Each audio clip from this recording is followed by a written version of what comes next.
Assalamualaikum warahmatullahi wabarakatuh.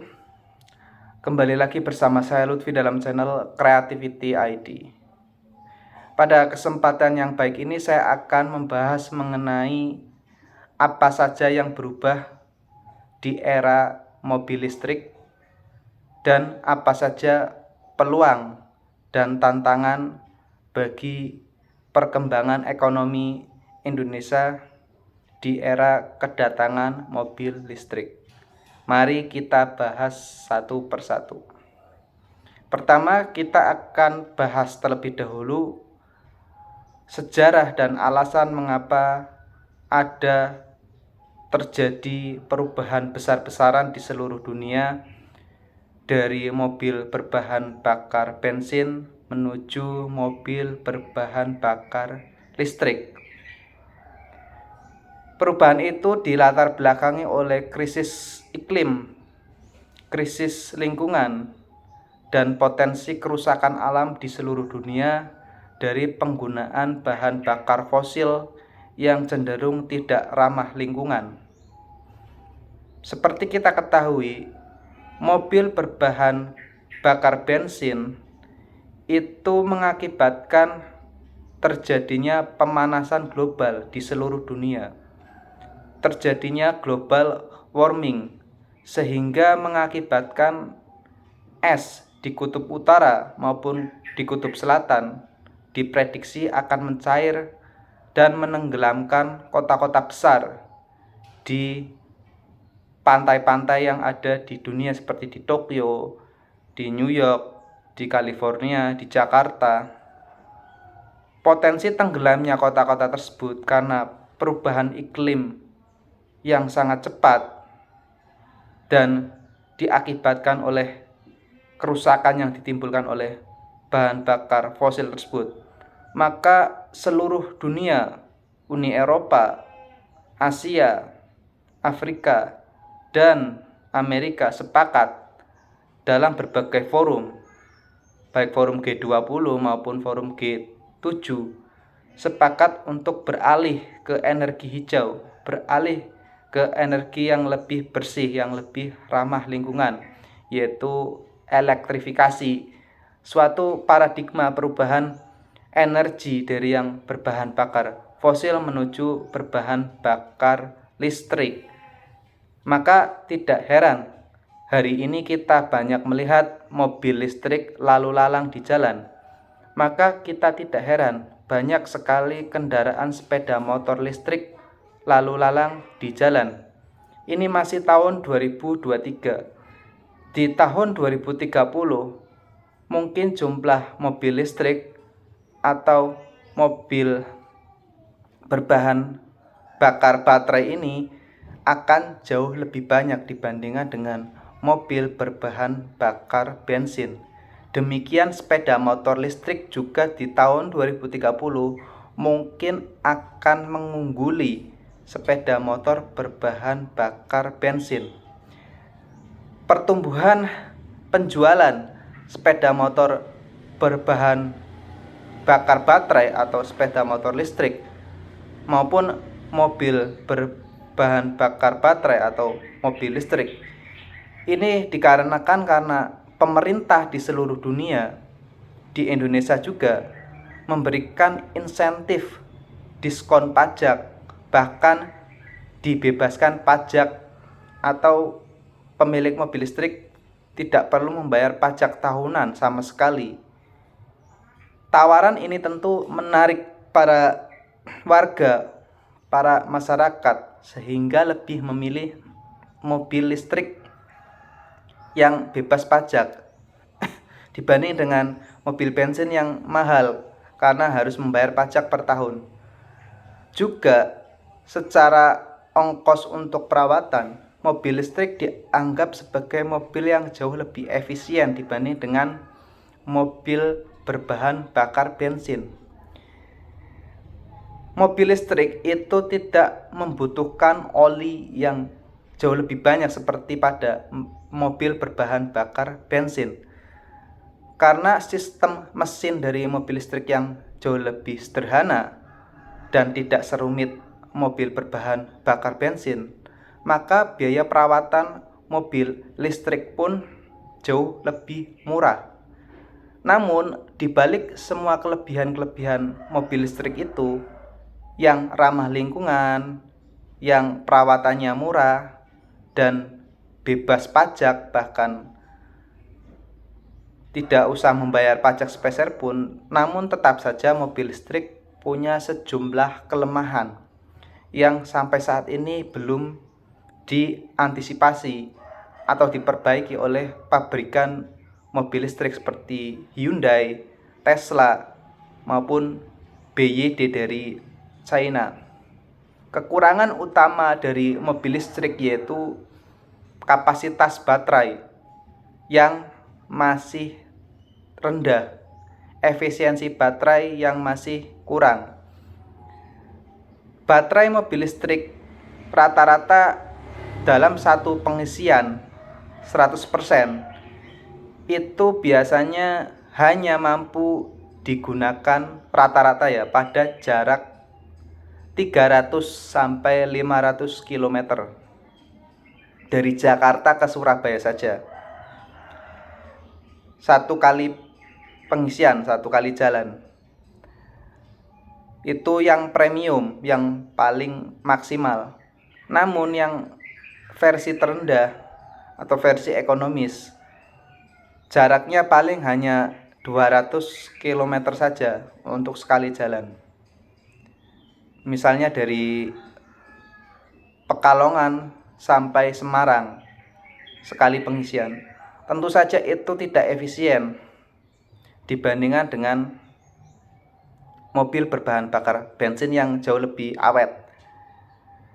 Ini tentu saja kelemahan mobil listrik yang harus diperbaiki. Dan kedua, tantangan mengapa mobil listrik di Indonesia perkembangannya belum cukup signifikan, penjualannya belum seramai di negara-negara lain seperti di Norwegia yang menjadi salah satu negara dengan adopsi mobil listrik tertinggi di dunia. Karena di Indonesia sendiri belum banyak stasiun pengisian baterai mobil listrik.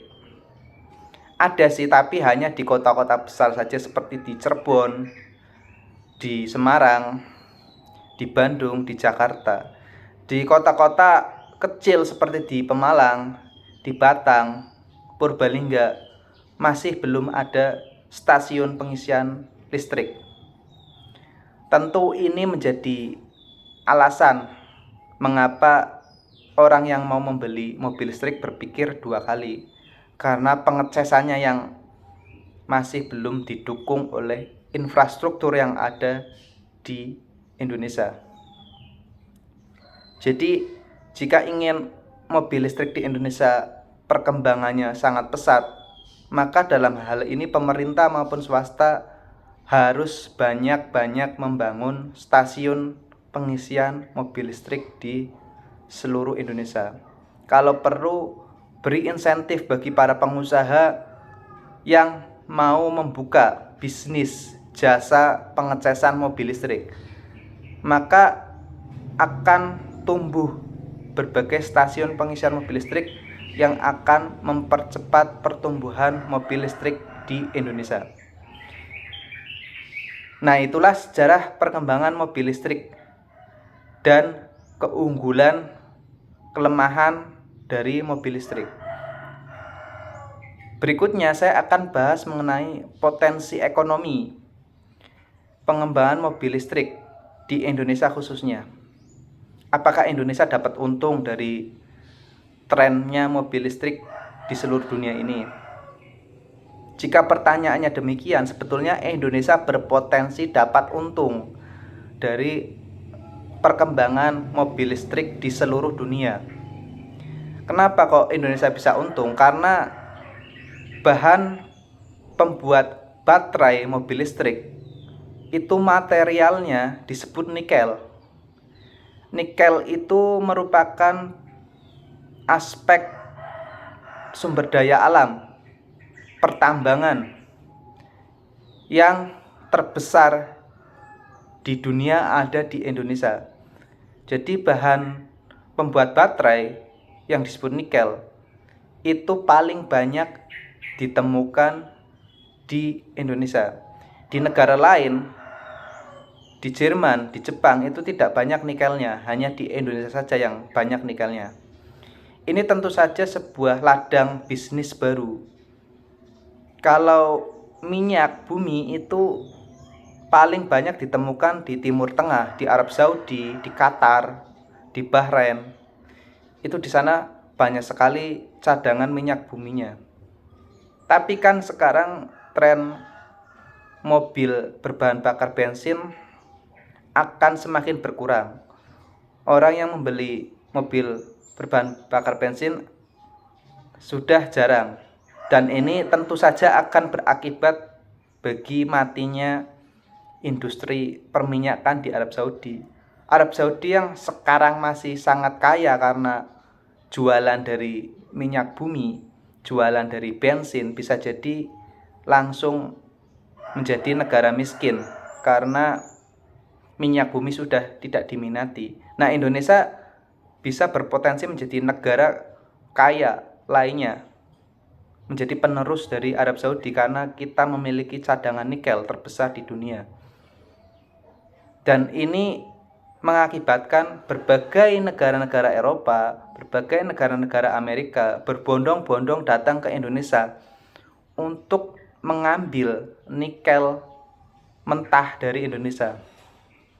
Kalau pemerintah bisa berpikir lebih jenius, pemerintah itu harusnya melarang ekspor bahan nikel mentah langsung ke Eropa, langsung ke Amerika. Harus dilarang.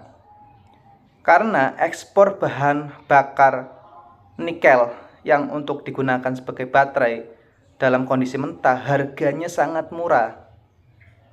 Kita tidak dapat untung apa-apa jika kita jualan nikel mentah ke Eropa, jualan nikel mentah ke Amerika.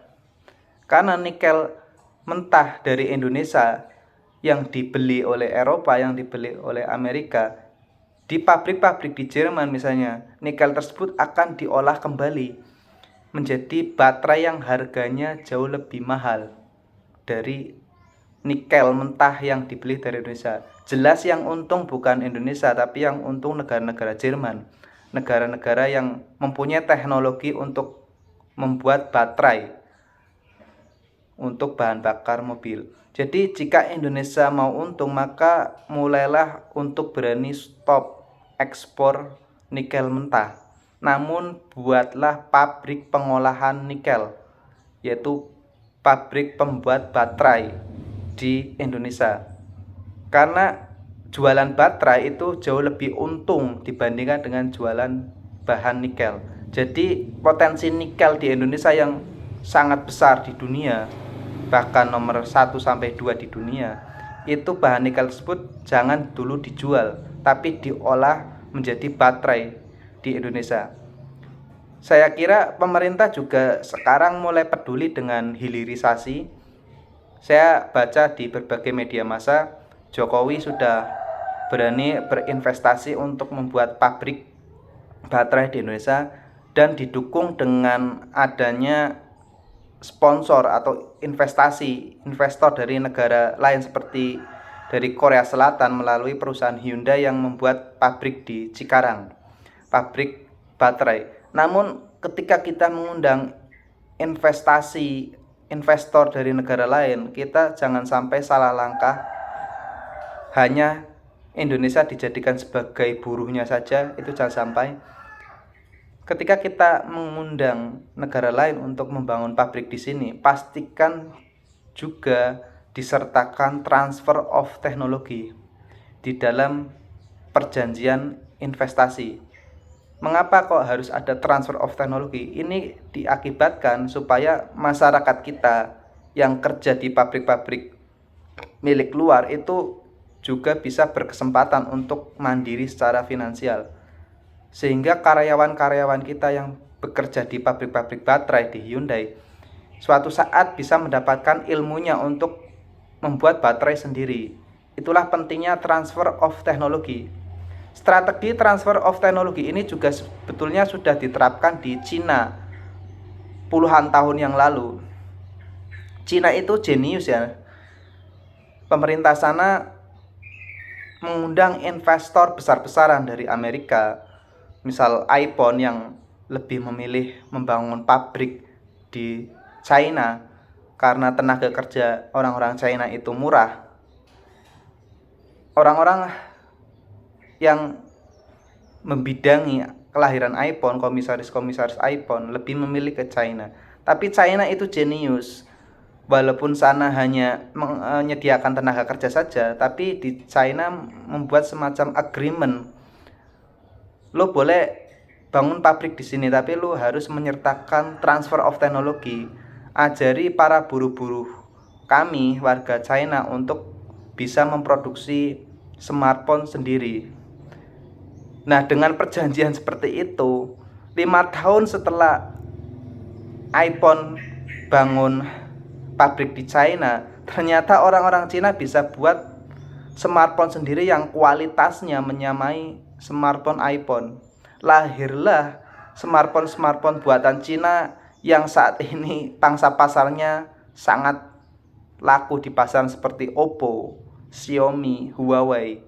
Itu smartphone buatan Cina yang laku sangat besar di internasional, bahkan mengalahkan Nokia, raja ponsel dari Finlandia yang saat itu berkuasa puluhan tahun namun terjengkal oleh smartphone buatan Oppo.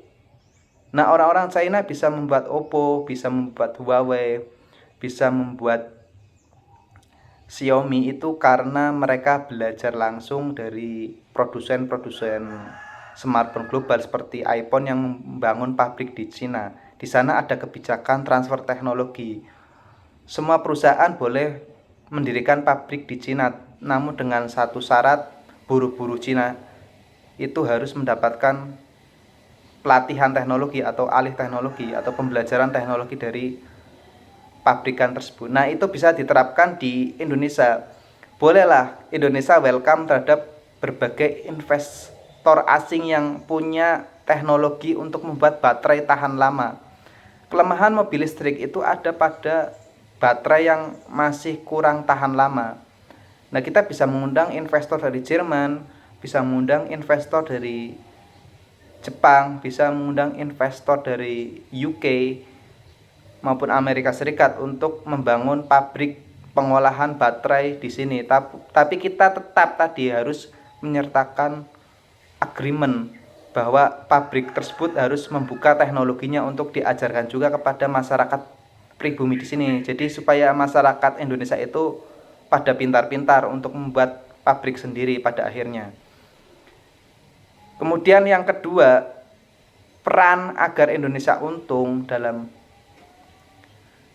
perkembangan mobil listrik di sini yaitu buatlah perguruan tinggi negeri yang memiliki jurusan teknik listrik atau teknik elektro agar didorong untuk bekerja sama secara langsung dengan berbagai pabrikan industri listrik seperti ITB, ITS. Silakan mulai sekarang untuk kerjasama dengan Hyundai, silakan langsung kerjasama dengan Tesla, silakan langsung kerjasama dengan BYD. Karena apa? Biasanya kampus-kampus teknik yang metode pembelajarannya atau kurikulumnya magang langsung di pabrik yang bersangkutan yang terjun di industri listrik secara langsung, penerapan ilmunya jauh lebih aplikatif, jauh lebih praktis dibandingkan dengan mengundang dosen-dosen biasa yang tidak terjun langsung di industri itu. Ini tujuannya agar masyarakat Indonesia itu punya skill di bidang listrik, punya skill di bidang kelistrikan. Prediksi ke depan, bengkel-bengkel mobil yang tidak paham tentang kelistrikan, saya yakin akan tergusur. Masyarakat Indonesia yang mempunyai bengkel yang tidak ahli dalam soal listrik, bisa jadi bisnisnya akan bangkrut karena ke depan mobil bensin sudah tidak ada lagi, digantikan dengan mobil listrik. Mau tak mau para tukang servis mobil maupun para bengkel-bengkel yang ahli dalam mobil bensin itu mau tak mau ia harus belajar tentang kelistrikan mobil, karena perkembangan zaman menuntut demikian. Dan yang keempat, supaya Indonesia dapat untung dari perkembangan mobil listrik, yaitu Indonesia harus berani juga membangun industri lain selain mobil listrik. Misal kapal listrik, terus kereta listrik, sepeda motor listrik, maupun kita juga bisa membangun pabrik mobil listrik buatan merek sendiri. Saat ini sudah ada yang berani membuat motor listrik dengan merek sendiri. Motor listrik merek Indonesia atau asli buatan Indonesia salah satunya ada Gesit. Motor Gesit ini penjualannya juga sangat bagus ya, lumayan laris ya. Hampir menyamai penjualan sepeda motor Suzuki maupun sepeda motor Honda. Hanya saja tadi karena infrastruktur pengisian bahan untuk mengisi baterai di Indonesia itu masih kurang. Hal ini mengakibatkan minat dari masyarakat Indonesia membeli motor listrik masih kurang. Jadi kita juga harus berani juga membangun industri pembangunan kapal listrik, mobil listrik, lalu kereta listrik, dan berbagai sumber listrik lainnya. Kita juga berani untuk membuat semacam panel surya listrik di seluruh perumahan di Indonesia. Indonesia kan memiliki penduduk yang sangat banyak, 250 juta penduduk.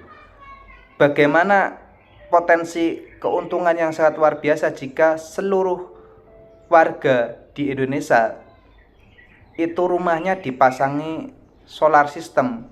Tentu itu akan menjadi bank listrik besar di Indonesia yang listrik tersebut bisa surplus lalu digunakan untuk bisnis pengecasan mobil listrik, bisnis untuk pengecasan motor listrik. Jadi ke depan kesimpulan saya bahwa bidang kelistrikan itu sangat besar potensi ekonominya. Buat teman-teman saat ini yang sedang lulus SMA dan bingung ingin masuk jurusan teknik apa, saya kira teknik listrik yang bakal berjaya di masa depan. Karena bengkel-bengkel tersebut akan membutuhkan seorang teknisi yang ahli listrik, pabrik-pabrik akan butuh orang-orang yang jenius dalam membuat baterai mobil listrik, orang-orang juga akan membutuhkan, pabrik-pabrik juga akan membutuhkan seorang engineer listrik yang bisa membuat PCB, membuat inverter dan sebagainya. Jadi itulah potensi ekonomi dari perkembangan mobil listrik di Indonesia. Pemerintah Indonesia harus segera gercep membaca potensi ekonomi ini agar bisa menjadi negara industri ekonomi di bidang otomotif terbesar di dunia. Saat ini Jepang sudah ketinggalan zaman industri otomotifnya karena Jepang tidak segera beralih ke elektrifikasi. Jepang sangat lambat. Buktinya sepeda motor Honda saat ini kita lihat di Indonesia belum banyak sepeda motor Honda yang listrik, malah kalah dari Gesit. Jepang akan mundur ekonominya, saya prediksi itu, jika Jepang tidak mengambil alih industri otomotif listrik segera. Kalau Indonesia ini lebih cepat dari Jepang, maka bisa jadi Jepang bangkrut, namun Indonesia yang akan maju menggantikan sebagai industri otomotif terbesar di Asia, karena Indonesia gercep. Demikian apa yang bisa saya sampaikan, kurang lebihnya mohon maaf. Wassalamualaikum warahmatullahi wabarakatuh.